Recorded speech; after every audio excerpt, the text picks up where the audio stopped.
with my brains, his strength, and your skill. Impossible! If only we had a wheelbarrow.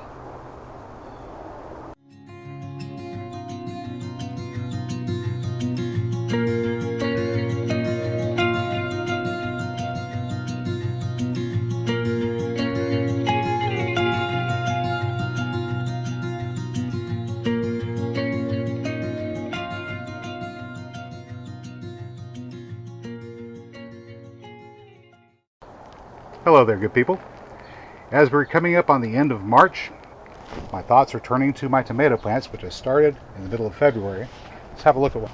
So these tomatoes are called Carmella Tomato. They are a hybrid tomato, which is popular in the farmers markets in France. They're said to have a perfect balance between acidity and sweetness, and is possibly one of the most prolific breeds of indeterminate tomato plant on planet Earth. I've got 16 of these, and they're going to get pretty big. So one of the things I'm going to have to take care of here in a minute is getting a trellis space for these to grow up, because these are going to produce hundreds upon hundreds of 8 to 12 ounce fruits over the course of the lifetime. And I'm going to have probably more tomatoes than I know what to do with. Let me put this back for the moment. Let's go take a look at those trellises. Okay. So the Carmella tomato is a hybrid tomato, and it falls into the category of an F1 hybrid in most cases. An F1 hybrid is simply the product of two separate genetic lines of a particular plant. In this case, a tomato. I believe one of them is brandywine, and I'm sorry, I do not recall what the other parent was for the Carmella variety of tomato. Now, the Carmella tomatoes that we got are presumably a stabilized hybrid, and what that means is simply that at some point a person took the offspring of that F1 hybrid and crossbred them with other members of the same species that had the same genetic traits that they were looking for, and over the course of several generations produced fruits that will always produce the same kind of plant, in this case a tomato, Carmella variety tomato, every time you plant those seeds. At this point, it is no longer an F1 hybrid, it is now an open pollinated hybrid.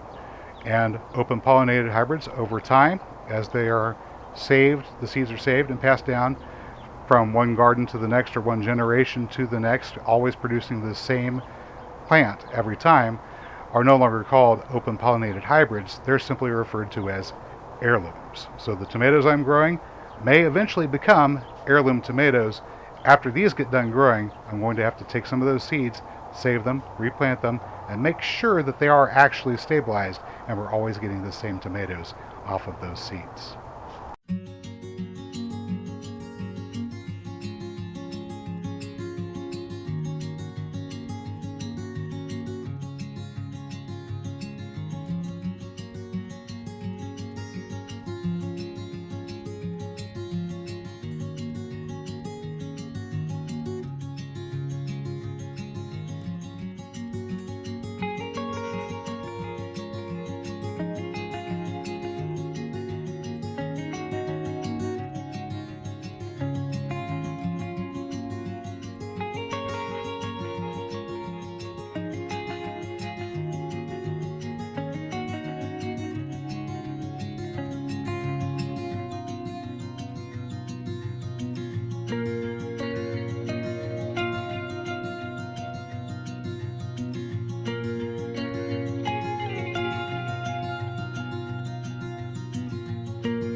Yeah, I can't get a word in edgewise, can I? They're also possibly the most prolific tomato breed ever produced. Are those cherry tomatoes? Imagine a cherry tomato that makes full-size fruit.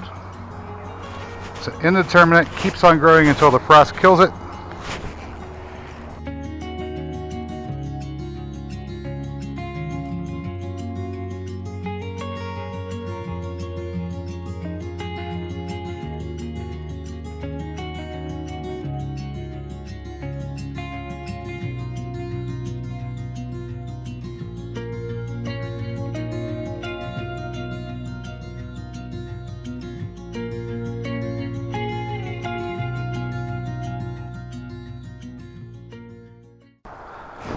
Oh, blow me a kiss, love.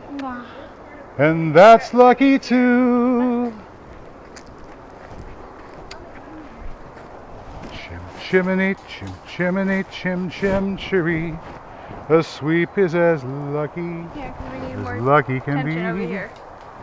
Chim chimney, grab here and here, and pinch them all tight, and hold on quite dear.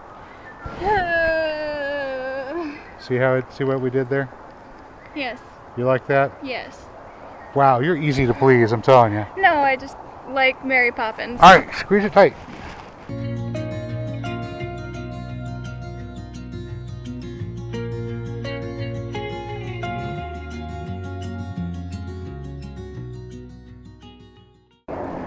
I'd like to take a moment to thank all 6 of you who decided to tune in and watch this video as my daughter and wife struggle to hold up these heavy cattle panels while I do the easy work.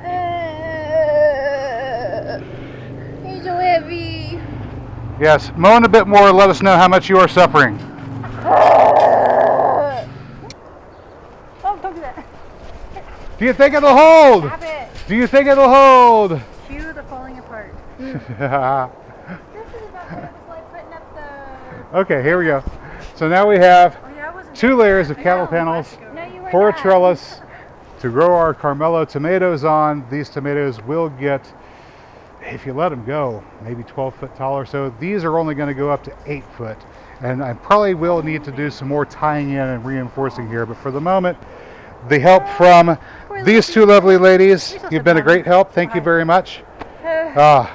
You can now go and nurse your blisters, and I'll finish this up.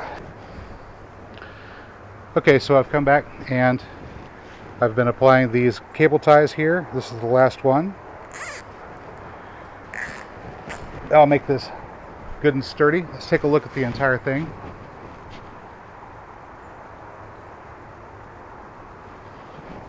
All right, here it is. About 8 foot high, 48 foot long. We're going to be able to grow a lot of really big, indeterminate tomatoes on this trellis. Did I get the sword? No, she's Wesley. Wesley gets the sword. That doesn't... Inigo doesn't need it anymore. You've already killed the 6-fingered man. I think she's confused about what point in the movie we are. All right, now that we've got this cattle panel trellis stabilized with the rebar, with the cable ties, this is going to hold up really well, and those plants growing 8 foot tall are going to just come all the way up to the top. We're going to have a lot of tomatoes. As a matter of fact, we're probably going to have too many. Now, if the farmers markets were open, hopefully they will be whenever the time comes to that, we'll be able to sell all those extra tomatoes that we get. But if we don't, we're going to have to preserve them in some way. Now, tomatoes are very acidic. So if you're canning tomatoes, keep in mind you're not going to be able to keep them in the cans for more than a year or 2 at most before the acid starts to eat through the metal in the cans. In the case of home canning, the glass is going to be fine, but the lids are made of metal and the acid will eat through those eventually. So a means of preserving tomatoes and other acidic fruits for long periods of time involves dehydrating. We have here one of our dehydrators that we've pulled out and are getting ready to clean for this upcoming season. It needs a little bit of work. It's pretty close, but it's still a little bit dusty, and a little extra cleaning and sanitation certainly won't hurt it any. We have dehydrated a lot of tomatoes out of this dehydrator. Now, these can be stored in jars with just a normal screw-on lid. You don't need to pressure can them. If they're dehydrated fully enough, they'll keep just fine for years, decades. For extra space, one of these, this is a 30-gallon plastic tub with a locking top, will keep the rodents out. You can store beans in these, you can store dried peas in these, you can store your seeds for other crops in those, and of course tomatoes if you have an overabundance. How long will a dehydrated tomato last and still be good? Well, that's a good question. I have some that we grew back in 2007 in this jar, and there's not very many of them left. I've been saving them and pulling one out every year or 2 just to taste them to see how they are, because I was curious too. How long will a dehydrated tomato last? This was without refrigeration. without pressure canning. Just dehydrated, put in the jar, and this is 13 years later. These were done in 2007. So, without further ado, for a taste test, what does a 13-year-old dried tomato taste like? Wesley, if you would please. And don't eat it yet, just pull one out. Hold on to that. Ooh, And Inigo. looks like a raisin. This is actually Mary and Jessica. I think I have two. You got two? Oh, yeah, I'll take one too.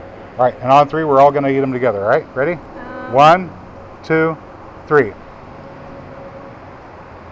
chewy. Huh? Chewy? Like a raisin? Get the saliva going? I think it's sweet. Mm-hmm. Too much? I was looking at candy dip. Instead of being a candy, it's tomato but tart.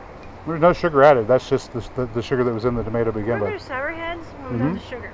Yeah, it's a little sour, a little tart. Very tomato. Now those were cherry tomatoes. They were slightly sweet to begin with. Roman tomatoes, if you do this with Roman tomatoes, they're going to be very, very tart. Hopefully, the Carmella tomatoes are going to be a little bit more balanced. So, your impressions? What do you think? Very tomatoey. Lots of tomato flavor. Good. Oh yeah, so. Yeah. So you can take these. You can put them in your chili. You can put them in your soups. You can put them in your stews, or you can just snack on them directly if they're a sweet enough variety of tomato. Hiking food. Hiking food? Vegetables. Yeah. There you go. Vitamin C. Can you tell? Still loaded with vitamin C, right? Yeah, that'd be the tart part. Yeah. Oh yeah. Well, all right, good people. That's all I've got for you right now. Please like this video, leave your comments down below, subscribe to the channel, and bang that notification bell, and we will catch you next time. You think it'll work? It'll take a miracle. Bye-bye. Bye. Have fun growing those tomatoes.